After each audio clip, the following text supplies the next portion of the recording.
nice problem, you should try it. So pause the video and try it first. So now I am going to solve this problem. So here in this question, number of atoms is given. यहाँ पे number of atoms दिया हुआ है carbon का, और calculate करने के लिए वेट बोल रहा है। तो सबसे पहले हम इस क्वेश्चन में क्या दिया हुआ ये लिख लेते हैं। तो गिवन क्या है, तो गिवन है हमारा number of carbon atom. So number of carbon atom is equal to, जो यहाँ पे ये दिया हुआ है 12.04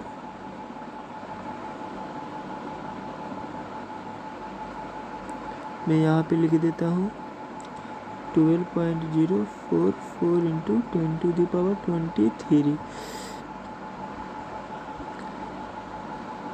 सो सबसे पहले हम इस एटम को नंबर ऑफ मोल्स में कन्वर्ट कर लेंगे। तो पता है स्टूडेंट, जो एवोगाड्रो कांस्टेंट है उसी को हम लोग मोल बोलते हैं। तो एवोगाड्रो कांस्टेंट कितना होता है, हम उसको Na से लिखते हैं, और ये होता है हमारा 6.022 इंटू 10⁻23 पार्टिकल्स। ये पार्टिकल्स भी ये 3 है, ये पार्टिकल्स भी हो सकता है, नंबर ऑफ एटम्स भी हो सकता है, नंबर ऑफ मॉलिक्यूल्स भी हो सकता है, नंबर ऑफ एनीथिंग्स हो सकता है। जब नंबर ऑफ एवोगाड्रो कांस्टेंट की बात आती है तो वो सिर्फ ये नंबर डिनोट करता है। उसके बाद जो लगने वाली जो है लास्ट में वो कुछ भी हो सकते हैं, नंबर ऑफ एटम्स हो सकते हैं, मॉलिक्यूल्स हो सकते हैं, पार्टिकल हो सकते हैं, it can be anything. So the given atom, जो हमारा जो गिवन एटम है उसको हम नंबर ऑफ Na कांस्टेंट के रूप में, मतलब उस कितना मल्टीपल्स है उसमें हम लोग ले लेंगे। तो इसके लिए हमें डिवाइड करना पड़ेगा। सो कितना दिया हुआ है 12.00। So number of moles of carbon is equal to 12.044 into 10⁻23 है, और इट इज़ डिवाइडेड बाय हो जाएगा 6.022 इंटू 10⁻23। तो 10⁻23 से 23 यहाँ पे कैंसिल हो जाएगा, और 6.022 है, ये 2 टाइम्स ऑफ 12.044 है, तो यहाँ पे ये कट जाएगा और यहाँ पे 2 बच जाएगा।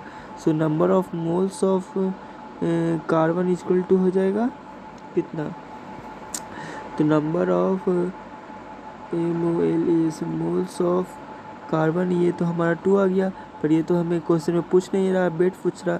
तो हमें पता है कि नंबर ऑफ मोल्स जब हमें पता रहेगा तो हम आसानी से वेट निकाल पाएंगे। उसके लिए हमारा जो फॉर्मूला है वो ये है,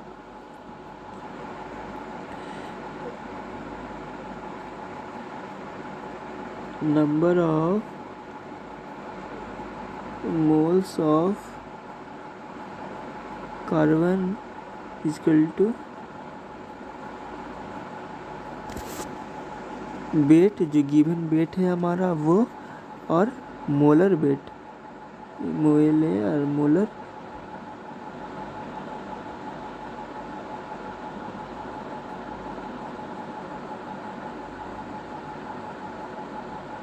सॉरी यहाँ पे मैं नहीं लिख पा रहा, मोलर वेट हो जाएगा यहाँ पे। ओके, मोलर वेट क्या कर किसको बोलते हैं, तो एक मोल में कितना वेट होता है हम उसको मोलर वेट बोलते हैं। और 1 मोल में कितना पार्टिकल कितना होता है, तो 6.022 इंटू 10⁻23 पार्टिकल्स होता है। वो पार्टिकल्स क्या होता है, वो पार्टिकल्स हमें ये बताते हैं नंबर ऑफ प्रोटॉन्स और नंबर ऑफ न्यूट्रॉन्स। ये नंबर ऑफ प्रोटॉन और नंबर ऑफ न्यूट्रॉन ही क्यों होते हैं, क्योंकि जो भी एटम का जो वेट होता है, जो नंबर ऑफ प्रोटॉन और नंबर ऑफ न्यूट्रॉन पे ही डिपेंड करता है। क्योंकि इलेक्ट्रॉन का वेट तो बहुत निग्लिजिबल है, वो आउटर स्पेस में रहता है, उसका तो कोई वेट होता नहीं है, होता है पर बहुत लेस होता है, जिसको हम नहीं लेते हैं। तो यहाँ पे जो अब हम जो फाइंड किए हुए हैं वो और जो दिया हुआ वो हम यहाँ पे लिख कर ये हम सोल्यूशन की ओर आगे बढ़ते हैं। तो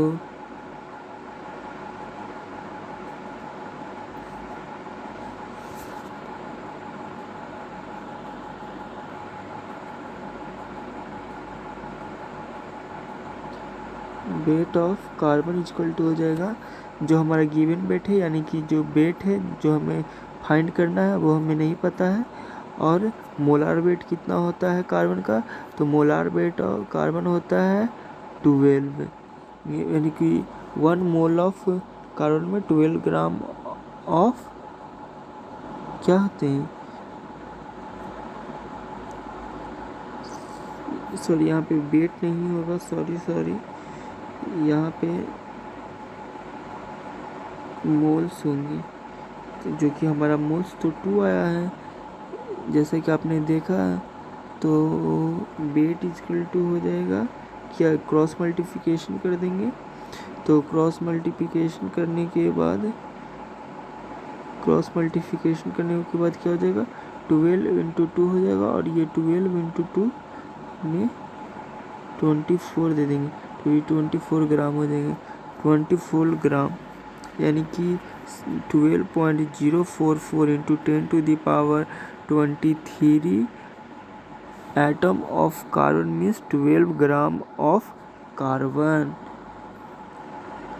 Okay, here carbon is a form of atom, जो कि वहाँ पे लिखा हुआ था एटम है, not molecule, it is a carbon. So thank you for theory. You can check my theory video of mole concept. It is on second channel of my YouTube. So thank you.